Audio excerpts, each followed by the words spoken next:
بسم اللہ الرحمن الرحیم. السلام علیکم ناظرین.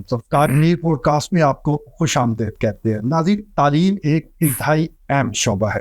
یہ مختلف اقوام کو وہ راستہ دکھاتا ہے جس کے ذریعے وہ ترقی کے زینے طے کر سکتے ہیں. تعلیم صرف اس کا نام نہیں ہے کہ آپ بس لکھ لیں یا پڑھ لیں. یہ قوموں کے شعور کو اجاگر کرتا ہے اور قومیں اپنا تمیز، تمدن، ثقافت، ہنر، عادات، ہر چیز اسی تعلیم کے ذریعے نئی نسل کو منتقل کرتے ہیں. جہاں تک پاکستان کا تعلق ہے تو پاکستان میں تعلیم کے کئی طریقے رائج ہیں اور اس سلسلے میں مختلف رائے پائی جاتی ہے. آیا یہ جو جس راستے پر ہم چل رہے ہیں یہ درست راستہ ہے؟ یہ ہماری ترقی کی طرف بڑھ رہا ہے اور ہماری جو نوجوان نسل تعلیم حاصل کر رہی ہے کیا وہ اس کے لیے مفید ہے؟ تو اسی ٹاپک کو لے کر آج ہم گفتگو کریں گے اور اس خاص موضوع کے لیے ہم نے ایک خاص شخصیت کو ہی اس پروگرام میں مدعو کیا ہے. آرمی کالج پٹارو میں وہ پروفیسر ہے. اس کے ساتھ ساتھ ابراڈ وہ مختلف تدریسی اداروں کے ساتھ جڑے رہے، لیکن پھر چکوال کی مٹی انہیں یہاں کھینچ لائی. 1998 میں انہوں نے یا خورشید انٹرنیشنل کالج کے نام سے ایک اہم نجی ادارے کی وہ بنیاد رکھی، کلاسز کا اجرا کیا اور پھر پیچھے مڑ کر نہیں دیکھا. آج کی پوڈ کاسٹ میں ہماری مہمان شخصیت ہے پروفیسر MK مغل. مغل صاحب بہت شکریہ آپ پروگرام میں تشریف. امیر صاحب آپ کا بہت بہت شکریہ، آپ نے مدعو کیا. اور میں ہمیشہ خوش ہوتا ہوں کہ اگر مجھے کئی موقع ملے تعلیم کے بارے میں کوئی بات کرنے کے لیے تو میرے لیے وہ ایک اعزاز بھی ہوتا ہے اور ایک خوشی بھی ہوتی ہے. ٹھیک ہے جی، آپ کو بھی اس طرح موقع ملا اور ہمیں بڑا اچھا موقع ملا اور کچھ آپ سے سیکھنے اور جاننے کا بھی اس سے یہ آج بڑا اچھا اور نادر موقع ہے. تعلیم سب کے لیے، سب سلوگن دیتے ہیں، آپ بھی اکثر بات کرتے ہیں، لیکن جتنی مہنگی تعلیم ہو گئی ہے یہ سب کے لیے ممکن تو نہیں کر سکتا. آپ کا یہ کہنا بالکل درست ہے اور میں اس سے 101% ایگری کرتا ہوں. اب تو یہ اتنا کاروبار ہو گیا ہے اور اس حد تک چلا گیا ہے کہ مڈل کلاس تک بھی جو لوگ ہیں ان کے لیے یہ برداشت کرنا اور تعلیمی اخراجات کو جو ہے آگے لے کے چلنا بہت مشکل ہے. حالانکہ میں یہ کہتا ہوں کہ والدین اگر امیر ہیں یا غریب ہیں، اپر کلاس سے ہیں یا لوئر کلاس سے، جو بھی ہے جی، بچے کو تو قصور نہیں ہے. بچہ جب پیدا ہوتا ہے تو اس کو کیا پتا ہے کہ میں کس گھر میں ہوں، کس گھرانے میں، یا کوئی دولت مند گھرانہ ہے یا ایسا گھرانہ جو پڑھا لکھا ہے یا پڑھا لکھا نہیں ہے. خواہش ہر والدین کی ہوتی ہے کہ بچہ پڑھے اور بچے کی ضرورت بھی ہے کہ وہ پڑھے، اور وہی قومیں ترقی کریں گی جنہوں نے اس کو محسوس کیا ہے اور باقی خرچے گھٹائے ہیں اور تعلیم پہ خرچ کیا. پروفیسر صاحب، باقی تو کوئی محسوس کرے یا نہ کرے، آپ نے محسوس کیا کیونکہ آپ بھی تو ایک نجی تعلیمی ادارہ چلا. میں نے اتنا محسوس کیا ہے کہ اس وقت جو موجودہ چکوال شہر کی حالت ہے، کیونکہ جب میں نے یہ ادارہ شروع کیا تھا تو میرا یہ پہلا پرائیویٹ سیکٹر میں شہر کے باہر میں نے باقاعدہ زمین 18 سے 20 کنال لے کے ادارہ بنوایا اور اس خواہش سے بنوایا کہ میں اس میں یتیم غربا کا بھی حصہ رکھوں گا. اور میں نے رکھا. اللہ کے فضل سے میں گر سکتا ہوں کتنے ڈاکٹر بن گئے، کتنے لوگ جو مختلف پروفیشن میں گئے. اگر میرا کالج نہ ہوتا تو وہ شاید نہ پڑھ سکتے. تو لیکن اب اس وقت جو بعض ادارے ہیں، اگر میں نام لوں یا نہ لوں، کئی ایک ایسے چینز ہیں فرنچائز، جیسے کہ City School, Beacon School, Root School اور پتہ نہیں کیا کیا، ان کی فیسیں اتنی ہیں جو میں نہیں سمجھتا کہ عام آدمی افورڈ کر سکتا ہے. حالانکہ یہ تو سب کا کرتا ہے اور بچے بڑے بڑے لائق اور بڑے اچھے رزلٹ پروڈیوسر اور in future they can be achievers, لیکن انہیں موقع نہیں مل پا رہا. اور دوسرا یہ کمپلیکس بھی ہے امیر صاحب، آپ یہ مت سمجھیے کہ جو اس قسم کے ادارے وہی پڑھا سکتے ہیں. میں یہ کہتا ہوں کہ تعلیم میری جو ہے ان سے کم نہیں ہے، لیکن میرے اخراجات جو ہیں ان سے 4 گنا کم ہے. تو میں تو اس میں بڑی خوشی محسوس کرتا ہوں اور میں 1998 سے لے کے اب تک اسی ڈگر پہ چل رہا ہوں. اور میری کوشش ہوتی ہے کہ جیسے والدین ہوں ایسے ہی بچے کو ایکوموڈیٹ کیا جائے تاکہ وہ پڑھ سکے، اور اس کے بڑے بڑے اچھے رزلٹ مجھے ملے ہیں.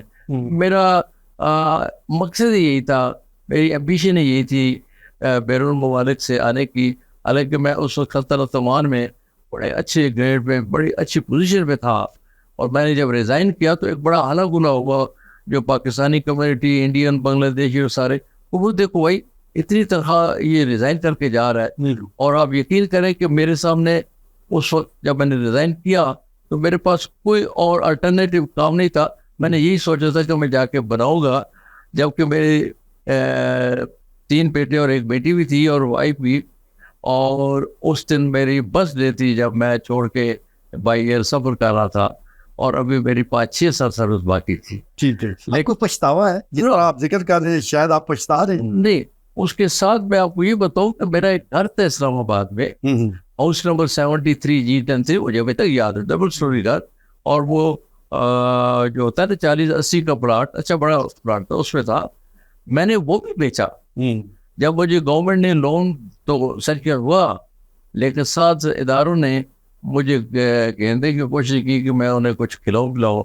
تو میرے ساتھ میرا بیٹا یونیفارم میں تھا, میجر تھا اس وقت. تو میں نے کہا کہ اگر میں نے تعلیمی ادارہ بنانا ہے اور میں رشوت دوں تو پھر بڑی افسوس کی بنیادی غلط ہے. کئی لوگوں نے مجھے یہ بھی کہا کہ چونکہ اپنا آصف زرداری صاحب آپ کے کیڈٹ ہے, آپ کے شاگرد ہے, انہیں اگر اپروچ کرے تو وہ تو شاید آپ کو مفت بنا دے. تو میں نے مذاق پر یہ کہا وہ تو مجھے مفت بنا دے, جو بعد میں آئیں گے مجھ سے لے لیں گے تو فائدہ کیا ہے. میں انشاءاللہ بناؤں گا تو اپنا ہی بناؤں. میں ناظرین کو بتاتا چلوں کہ ہمارے صدر پاکستان آصف علی زرداری وہ شاگرد خاص رہے ہیں. پٹارو کالج کا میں نے ذکر کیا, وہ وہاں پڑھتے تھے اور پروفیسر صاحب اس وقت وہاں تدریسی عمل میں شریک تھے. تو یہ آپ کو فخر ہوتا ہے پروفیسر صاحب, یا آپ کو لگتا ہے کہ یہ آپ کے لیے اس نام پہ تو فخر اگر ہو یا نہ ہو, دیکھو بہت سے ایسے نام ہیں جن میں فخری انداز سے کہہ سکتا ہوں کہ یہ اللہ تعالیٰ کا مہربانی تھی کہ مجھے وہاں پڑھانے کا موقع ملا. حالانکہ میری اپنی تعلیم بڑی مشکل ہوئی, ہمارے تو حالات ہی اتنے اچھے نہیں تھے, والد فوت ہو گئے, سب کچھ. تو لیکن قدرت کی شان ہے کہ مجھے پڑھانے کا موقع جو ہے ایسی ایسی جگہوں پہ ملے, ملک کے اندر بھی اور باہر بھی. جہاں میں نے سوچا, جہاں میں نے اپلائی کیا, میری سلیکشن ہوئی. بالکل صحیح, ٹھیک ہو گیا. اچھا, اب پھر واپس چکوالی کی طرف آگے. وہ کہتے ہیں کہ ایک دکان, ایک فیکٹری اور ایک تعلیمی ادارے میں کچھ تو فرق ہونا چاہیے. اب آپ کو نہیں لگتا کہ بس دکانیں کھلی ہیں اور لوگوں کو کوشش کی جا رہی ہے کہ اپنی طرف متوجہ کیا جائے؟ میں کہتا ہوں کہ جو آپ نے نام لیے نا, فیکٹری اور مختلف بزنس اور سارے کاروبار, میں اس کو کاروبار نہیں سمجھتا. اور اگر جو کاروبار سمجھ کے چلا رہے ہیں تو پھر میں یہ کہوں گا کہ وہ سوسائٹی کے لیے اچھا کام نہیں کر رہے. سوسائٹی کے بچوں کو وہ بگاڑ ہی رہے ہیں, اور بلکہ ان پہ اس تعلیم کا صحیح اثر بھی نہیں ہوگا. یہ میرا ایمان ہے. صحیح. میں یہ سوچتا ہوں کہ بچوں پہ جو خرچ ہے تعلیم کا وہ اتنا ہو کہ جائز قسم کا ہو, والدین افورڈ بھی کر سکیں, کیونکہ ایک بچہ تو نہیں ہوتا ہے. اب ایک فیملی 2-3-4 بچے ہیں تو وہ کیا کریں گے؟ ان کی یونیفارم بھی لینی ہے, ان کے بکس بھی لینی ہے, پھر ان کی فیس بھی دینی ہے, پھر ان کی ٹرانسپورٹ, جو کہ آج کل تو فیس سے زیادہ ٹرانسپورٹ ہو گئی ہے. تو وہ تعلیمی ادارے, ان کو تو میں ایجوکیشن شاپس کہتا ہوں. سچی بات یہ ہے, جو خود بھی پروف کر رہے ہیں کہ وہ شاپس ہے. اور بڑے کم ادارے ہیں جو پراپر ایجوکیشن انسٹیٹیوشن بنے ہیں, ورنہ گھروں میں ہیں. اب آپ دیکھ لیں, نام رائل کالج ہے گھروں میں, پنجاب کالج ہے, وہ کالج ہے, اور پتہ نہیں کون کون سے نام ہیں, سارے ہی نہ ان میں گراؤنڈز ہیں, نہ ان میں بچوں کے کھیلنے کودنے کی جگہ ہے. وہ کون سا ادارہ تعلیم میں ہو سکتا ہے جس میں بچہ کلاس میں بیٹھے اور کلاس سے اٹھ کے گھر چلا جائے؟ ایسا ماحول جو ہے وہ تعلیمی نہیں ہو سکتا. تعلیم خالی کتاب پڑھنا نہیں ہے, ماحول جیل کا ہو سکتا ہے. رائٹ. تعلیم خالی کتاب کا پڑھنا یا پڑھانا نہیں ہے. تعلیم بچے کو گروم کرنا ہے, اس کے ذہن کو براڈن کرنا ہے, اور وہ کلاس روم کے باہر بھی ایکٹیویٹیز ہو. پھر وہاں ایجوکیشن ہال ہو جس میں ہال کی انڈور ایکٹیویٹیز ہو, ان میں اسپیچز ہو, ان میں ڈبیٹس ہو, ان میں مختلف قسم کے کوئز کمپٹیشن, اسپیلنگ کمپٹیشن. مطلب میرا کہنے کا یہ ہے کہ کلاس میں تو وہ کام نہیں ہو سکتے ہیں. پھر آپ کے پاس گراؤنڈ ہو کھیلنے کے لیے, بچے اس میں کھیلیں, دوڑے کودے. حتیٰ کہ لڑکیوں کے بھی آج کل ڈیمانڈ ہے کہ وہ کھیلیں, اور ہم نے وہ پرووائڈ کیا ہوا ہے. ہمارے پاس لڑکیوں کا علیحدہ گراؤنڈ ہے, لڑکوں کا علیحدہ ہے, چھوٹے بچوں کا علیحدہ ہے. ہال علیحدہ بنا ہوا ہے جس میں ہم ایکٹیویٹیز کرتے ہیں. یہاں بہت سے ادارے بڑے بڑے ایسے ہیں جن میں ہال نہیں ہے. لیکن پروفیسر صاحب ایک آدھ ادارے میں اگر یہ فیسلٹی موجود ہے تو اس کا فائدہ پھر یہ سارے بچوں کو تو ہونے والا نہیں. اب تو اوور آل چکوال کی بات کر رہے ہیں کہ ایک طرف آپ دیکھیں کہ بڑے بڑے نام بڑی بڑی چیئر چکوال آ چکی ہیں، لیکن اگر ہم ماضی کا جائزہ لیں تو ماضی میں جب سرکاری تعلیمی اداروں سے لوگ پڑھتے تھے تو وہ پروفیسر بھی بنے، وہ ڈاکٹر بھی بنے، وہ فوج میں بھی گئے، بڑے بڑے عہدوں پر فائز ہوئے.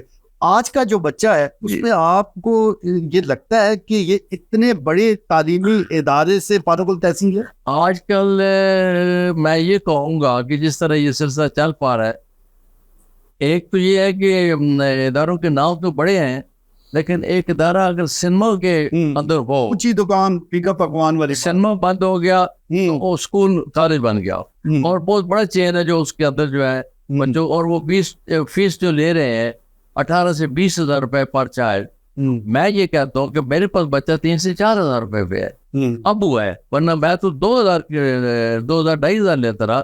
اب جب سے یہ انفلیشن ہوئی ہے میری مجبوری. یہ تو ہو سکتا ہے پروفیسر صاحب کہ وہ بہت کچھ اعلیٰ درجے کی تعلیم دے رہے ہیں اور آپ میں چیلنج کرتا ہوں کہ میرے بچے بھی لے لیں، ان کے بچے بھی لے آئیں، میرے ہاتھ میں کمپٹیشن کرا لیں تو پتہ چل جائے گا کہ کون بہتر پڑھا رہا ہے اور کون بچہ کانفیڈنٹ زیادہ ہے. جس بچے پہ خود اعتمادی نہ ہو، یہ چیلنج کسی نے قبول کر لیا تو آپ تیار ہیں؟ I'm ready. وہ کلاس 3-4 کا بچہ آ جائے، 2 کا آ جائے، 1 کا آ جائے اور اوپر والی کلاسز کا آ جائے، سب سے پہلی چیز جو چیک کرنی ہے اپنے بچے میں وہ خود اعتمادی ہے، کانفیڈنس ہے. اگر بچہ جتنا بھی رٹ لے، جتنا بھی نمبر زیادہ لے لے اور اس میں بات کرنے کے لیے وہ حوصلہ اور وہ گٹس نہیں ہے، جہاں جائے وہاں اپنے آپ کو بیان نہیں کر سکتا، تو میں اس تعلیم کو زیرو کہہ رہا. وہ پھر سوسائٹی کے لیے یا پاکستان کے لیے یا اپنے آپ کو میں یہ کہتا چلوں کہ جیسے آپ کہتے ہیں کہ نالج از پاور، وہ نالج تعلیم ہے نا جی. جن ممالک میں تعلیم پاور بنی ہے، جیسے جاپان لے لیں، جرمنی لے لیں، امریکہ لے لیں، وہ یہ نہیں کہ فزیکلی ہم سے زیادہ اسٹرانگ ہے، مینٹلی دے آر اسٹرانگ. وہ زیادہ اچھے ایجوکیٹ ہوئے، ان کے دماغ، ہمارے بچوں کے دماغ ایجوکیٹ نہیں ہوئے. ہمارے بچوں کے ہم نے تو میموری جو ہے اس کو بڑھایا ہے، ہم نے ان کے ذہنوں کو زرخیز نہیں کیا، وہ گرو نہیں ہوئے. یہی وجہ ہے کہ جب وہ کسی بھی ادارے سے نکل کے جاتے ہیں تو وہ بیچارے، خاص کر کے جو چھوٹے شہر یا دیہات ہیں، وہ بچہ تو کمپلیکس کی شکار رہتا ہے. اچھا پروفیسر صاحب، جیسا ابھی تعلیمی ماڈل کی آپ بات کر رہے ہیں تو اس وقت تو ہم یہی دیکھتے ہیں کہ ایک کاپی پیسٹ ماڈل ہمارے پاس موجود ہے، بچے نے پڑھنا ہے، رٹنا ہے اور اس کو کاپی پیسٹ کر دینا ہے. تو یہ کس حد تک قابل عمل ہے اور کس حد تک ہمارے بچوں کو آگے لے کر جا سکتا ہے؟ میں یہ دعوے سے کہہ سکتا ہوں کہ یہ تعلیم جو ہم دے رہے ہیں اس کا کوئی فائدہ نہیں ہے. اس وجہ سے آپ یہ کہہ لیں کہ جیسے کہ میں آپ خود جاتی تھا، میں بھی ٹاٹ میں بیٹھ کے پڑھتا رہا، ہم میں سے بھی کچھ بچے نکل گئے. میں آپ کے سامنے ایک مثال ہوں کہ میں پتہ نہیں کیسے میں نے ماسٹر انگلش لینگویج اور لٹریچر میں 1968 میں کیا، جب کہ 1-2 ہوتے تھے. اور میں اس اسکول میں بڑا دیہات پہ جہاں انگریزی کا استاد ہی کوئی نہیں تھا، سارے ورنیکولر پڑھنے تھے، لیکن امتحان پنجاب یونیورسٹی کا تھا اور انگریزی جو پڑھانے والے ہمارے ہیڈ ماسٹر تھے، ان بیچاروں کے حالت سڈن ہارٹ اٹیک، وہ ڈیتھ ہو گئی. اس کے بعد 1 سال ہم بغیر انگریزی پڑھے اگلی کلاس میں چلے گئے. یہ تو حالت تھی. تو آج آپ بچوں کو فورس کرتے ہیں، ہوم ورک ملتا ہے تو مائیں بھی کہتی ہیں کوئی کام نہیں ہے. میں جب پڑھ کے 7-8 میل دور سے آتا تھا تو میرا ہوم ورک تھا بھینس کو لے جاؤ، پانی پلا کے لے آؤ، اس کو گھاس چرا کے لے آؤ. اب تو گرمی کی چھٹیوں میں بھیڑ بکریاں بھی چراتے رہے ہیں. اور میں یہ بھی کہتا تھا کہ یہ چھٹیاں کیوں ہوئی ہیں. سچی بات آپ کو بتاؤں، کیونکہ ہمارے پاس جو بھیڑ بکریاں تھیں وہ بھی تھی، اور میرے ایک تایا تھے، ان کا اجر ذرا بڑا تھا، تو وہ میرے والد کہتے تھے تایا کے ساتھ چلے جاؤ. تایا کو یہ خوشی تھی، وہ تو بیل کے نیچے بیٹھ جاتے تھے، مجھے سارا دن دوڑاتے رہتے تھے. تو میں بڑا حیران تھا کہ یہ چھٹیاں کیا آ گئی.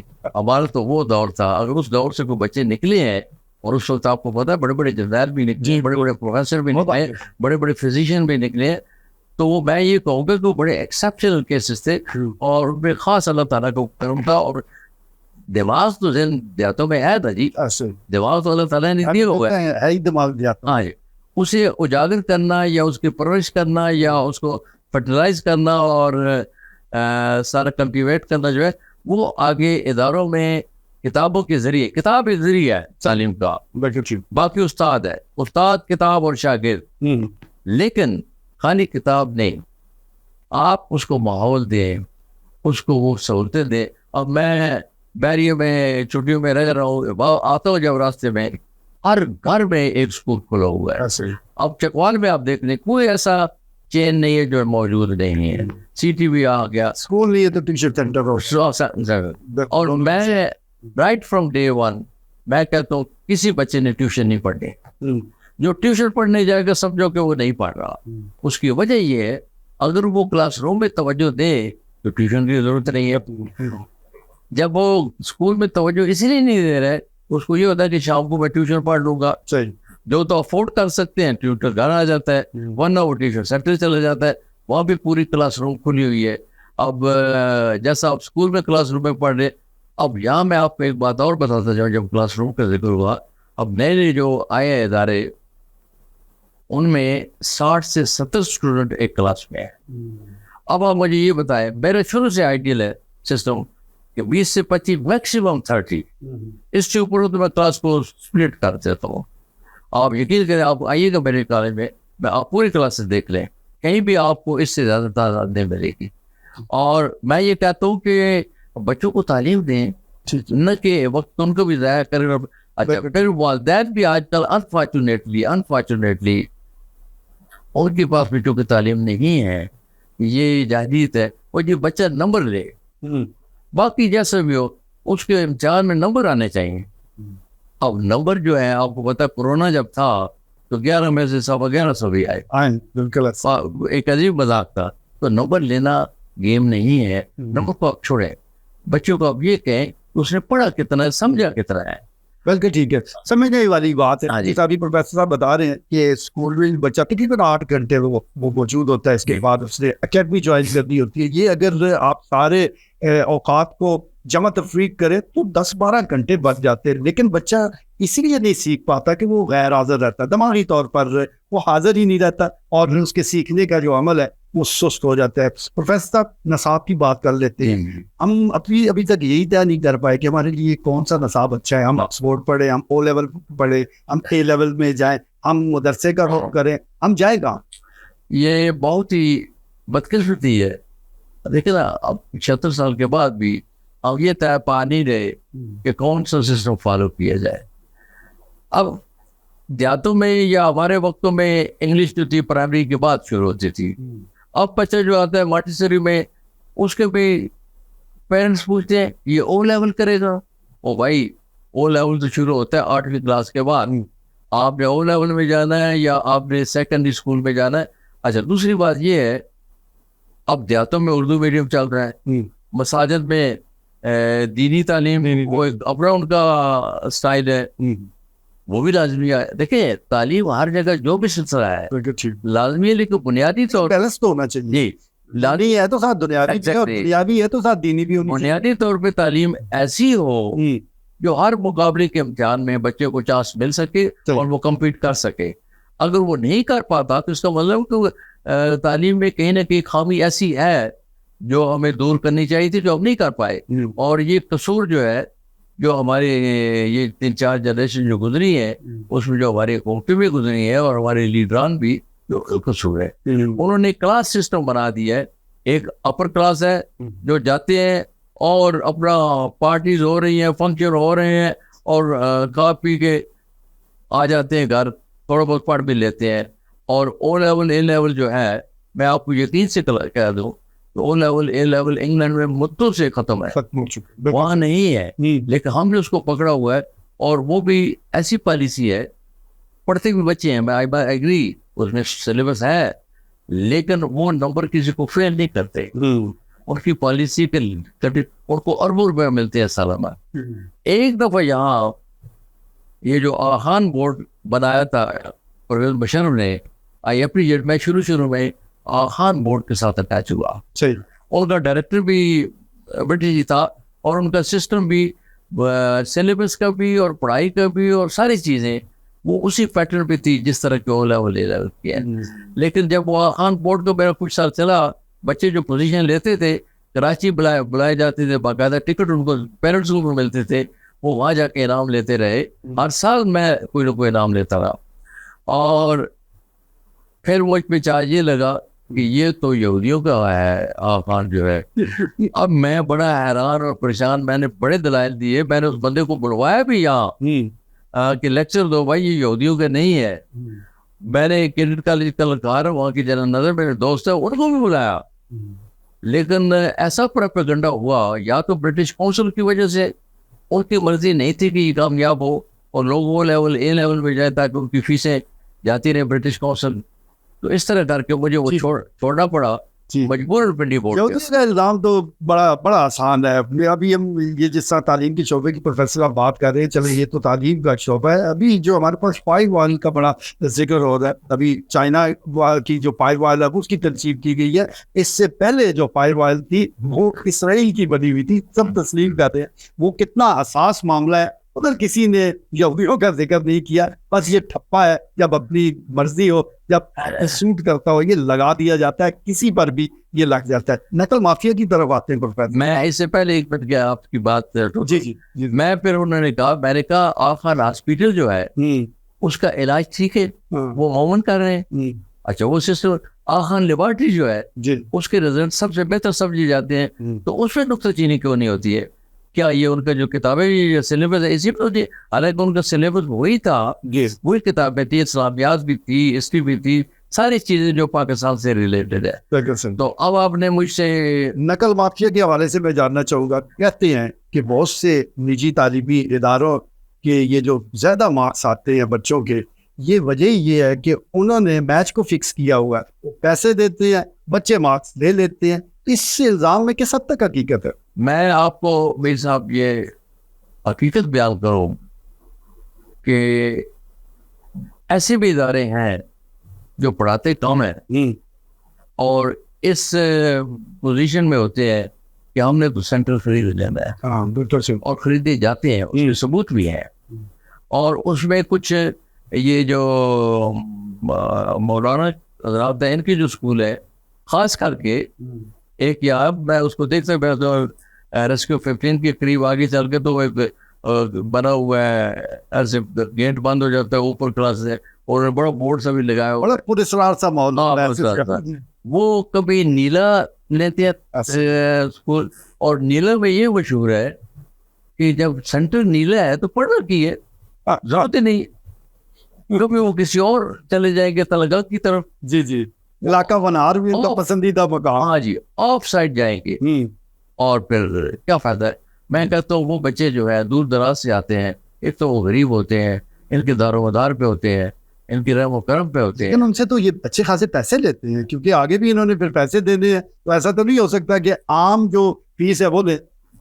ایگزیکٹلی, اور اس کا نام رکھا انہوں نے مثالی اسکول. وہ مثالی پتہ نہیں کیسے ہے اس معاملے میں, مثالی ہے. ابھی جو امتحان ہو رہے ہیں, میں آپ کو یہ بتاؤں نا کہ جیسے یہ بیکر روٹس اور سارے ہیں, ان میں او لیول بھی ہے, اور ان میں کلاس 9 اور 10, اور یعنی یہ جو سیکنڈری اسکول ہے یہ بھی ہے, اور ان کا امتحان یا چکوال بھی نہیں دلاتے. وہ بچے جاتے ہیں اسلام آباد, وہاں انہوں نے بنائے ہوئے اپنے جو ادارے, وہاں سے ان کا امتحان دلواتے ہیں. یہ تو پروفیسر صاحب, یہ بورڈ میں پھر ان لوگوں کے بندے بیٹھے ہیں, یہ تو کوئی چین ہے. Of course they can afford.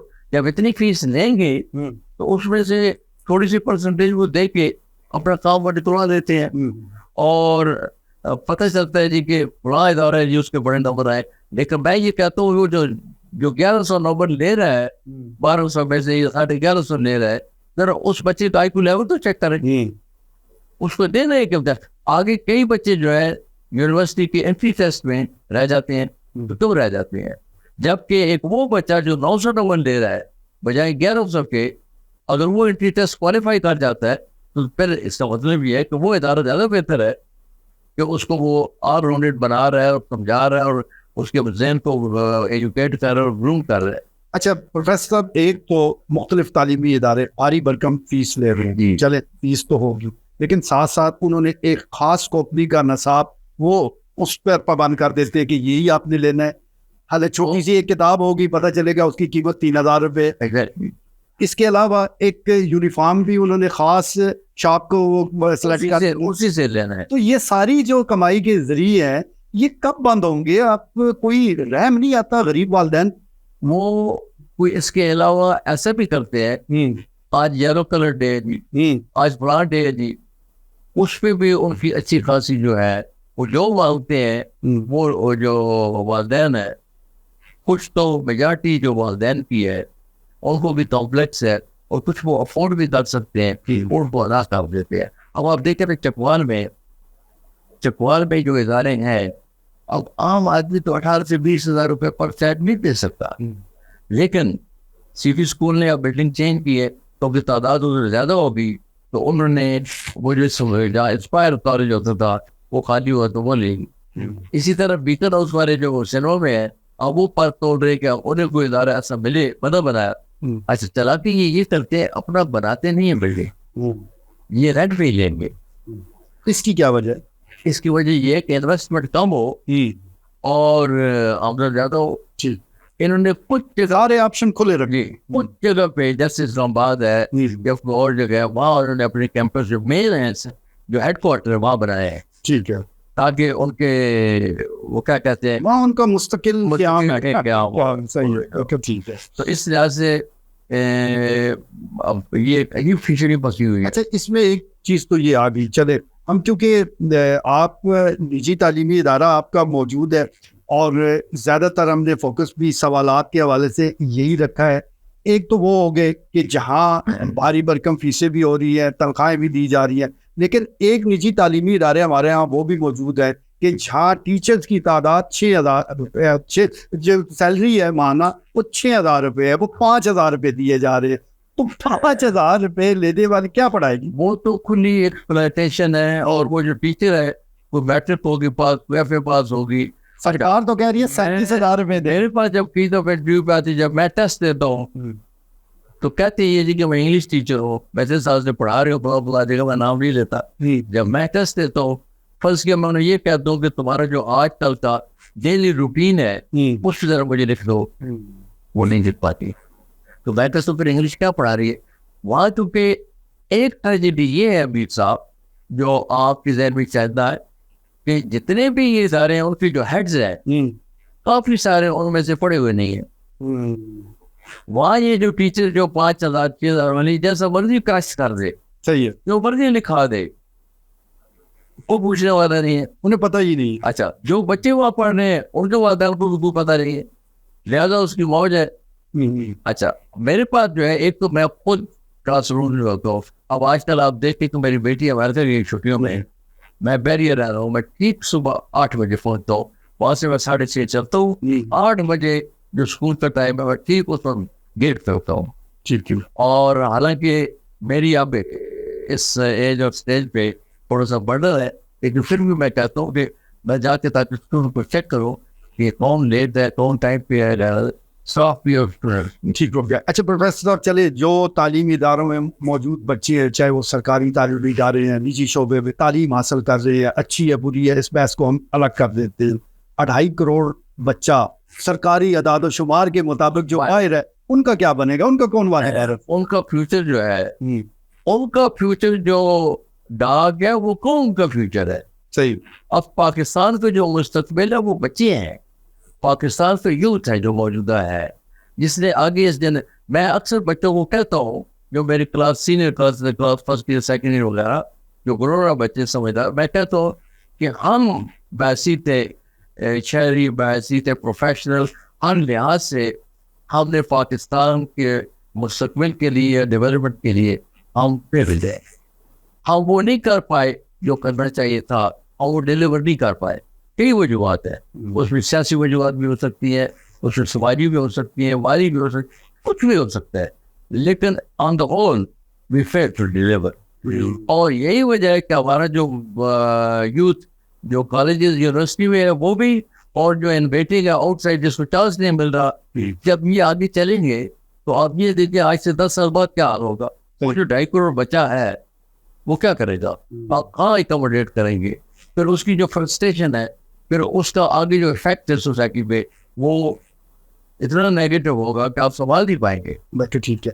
اچھا پروفیسر صاحب، جس طرح ابھی آپ نے والدین کی بات کی کہ ان کو کچھ سمجھ نہیں آتی کہ کس تعلیمی ادارے کا انتخاب کیا جائے، بچے کو کدھر بھیجا جائے، اسی طرح جو بچہ پڑھ رہا ہے اسے بھی کوئی سمجھ نہیں آتی کہ اس نے کس سمت میں جانا ہے، آگے کیسے بڑھنا ہے. یہ جو کیریئر کاؤنسلنگ ہے جو کہ ہمارا، میں سمجھتا ہوں کہ نصاب کا ایک لازمی حصہ ہونا چاہیے، یہ کیوں ہمیں اس سلسلے میں نہ حکومت نہ تعلیمی ادارے کو فکر مند نظر آتے ہیں؟ اصل میں جہاں تک کاؤنسلنگ کا آپ نے ذکر کیا، یہ فارن ورلڈ میں تو ہر ادارے میں ایک سائیکیٹرسٹ ہوتا ہے یا سائیکالوجسٹ ہوتا ہے جو بچے کی سائیکی دیکھ کے، بچے کا ایپٹیچیوڈ دیکھ کے کاؤنسلنگ دیتے ہیں کہ تم کمپیوٹر وغیرہ میں جاؤ یا تم انجینئرنگ میں جاؤ یا میڈیکل میں جاؤ. یہاں ایک زمانہ تھا یا انجینئر یا ڈاکٹر. ایسے ہی اب آج کل میں آج بھی ایک بچی کو سمجھا رہا تھا کہ اس نے بایو لی، کلاس 9 میں اس نے امتحان دیا، وہ کیڈٹ کالج کلکار سے آئیں، وہاں چونکہ بایو کے علاوہ اور آپشن کوئی نہیں تھا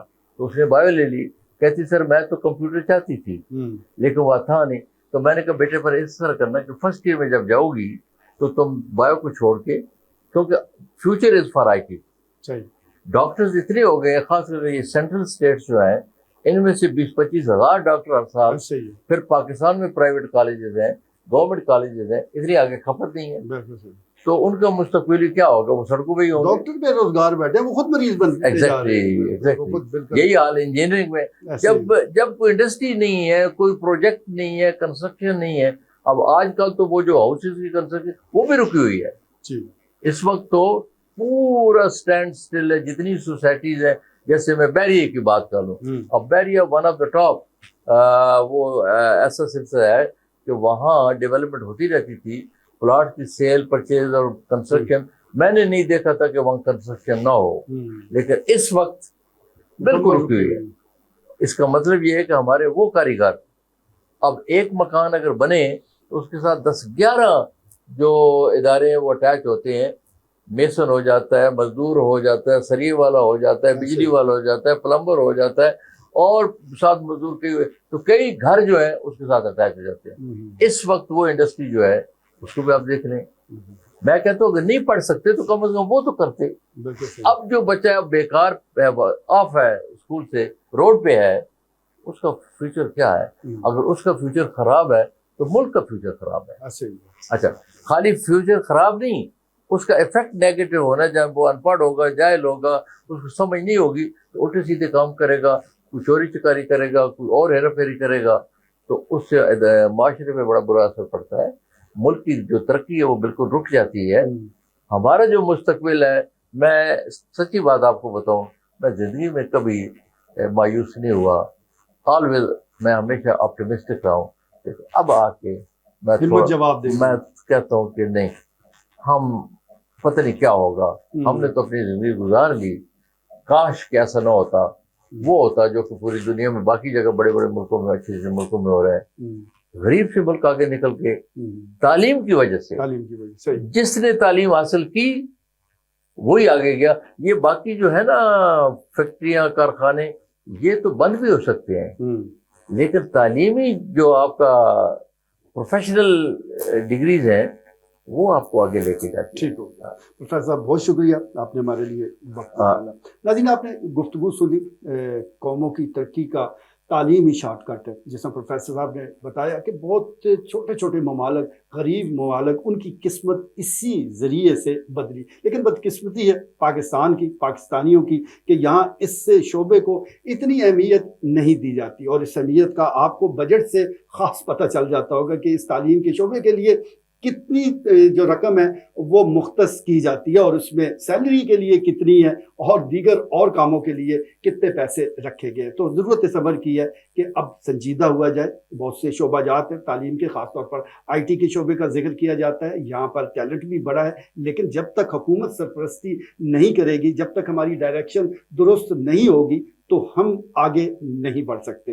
آج اس موضوع پر گفتگو کرنے کا مقصد بھی یہی تھا کہ ہم ذرا خود احتسابی کریں. پروفیسر صاحب کے سامنے بھی وہ تلخ سوالات رکھیں جو کہ لوگوں کے ذہنوں میں ہیں، جس کا جواب وہ جاننا چاہتے ہیں. امید ہے کہ بہت سے سوالات کا جواب آپ کو مل گیا ہوگا. اجازت دیجیے، اللہ نے کے بعد.